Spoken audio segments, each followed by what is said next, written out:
This isn't so much of a story as it is a moment in time.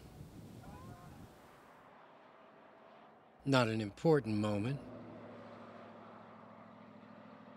just one where a warm summer wind from the southwest pushed a summer storm without a name or a reputation.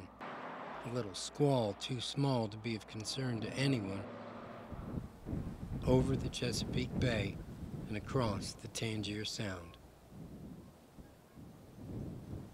All along the far horizon, one could see the little rainstorms passing over marshes and neighborhoods, their little downpours trailing after them like runaway horses. Off to the south, the sky was clearing. The rain was over for them, for now.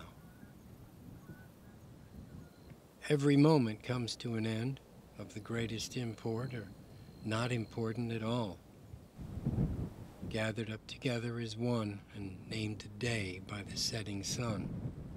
And somewhere off in the distance, another moment begins.